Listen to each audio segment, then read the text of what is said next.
Oui, alors, après le bac, j'ai fait 1 an d'IUT réseau et télécom. Heu,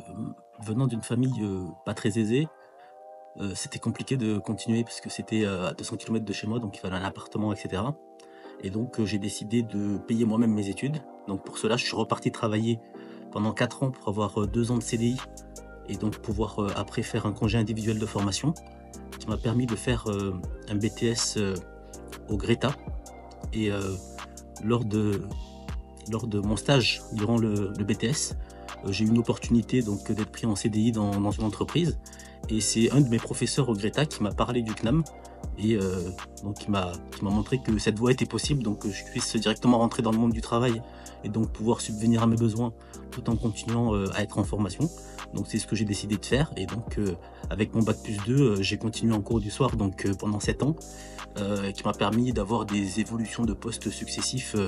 donc j'ai commencé en tant que technicien, pour être après administrateur système et réseau et pour être aujourd'hui, ingénieur réseau depuis 4 ans et donc j'étais ingénieur avant même d'avoir mon diplôme, et donc le diplôme vient, gratifier, valider, socialement, que j'ai bien ce diplôme-là, enfin j'ai bien ce niveau-là et ça me permet également, d'avoir des opportunités professionnelles et de pouvoir, être légitime, à mon poste, un de mes professeurs au Greta pendant, ma reconversion, donc pendant mon BTS, m'a parlé que c'était une des voies possibles et vu que j'ai eu une opportunité, de CDI juste après, mon BTS, soit je repartais, faire une formation et être, en 100 en formation et pas être sûr d'être capable de subvenir à mes besoins sans l'aide de mes parents ou soit je travaillais et je pouvais continuer le CNAM en cours du soir et comme ça j'étais indépendant et je demandais pas l'aide de mes parents pour pouvoir subvenir à mes besoins.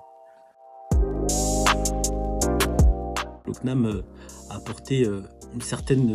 donc déjà du recul par rapport à la vie parce que quand on décide de soi-même d'aller faire, des cours du soir, donc vu que moi mon parcours il est en hors temps de travail, il y a une réflexion avec soi-même, c'est, du volontariat, personne ne nous oblige à aller faire ces cours-là. Donc déjà de se connaître soi-même, de savoir ce qu'on a envie,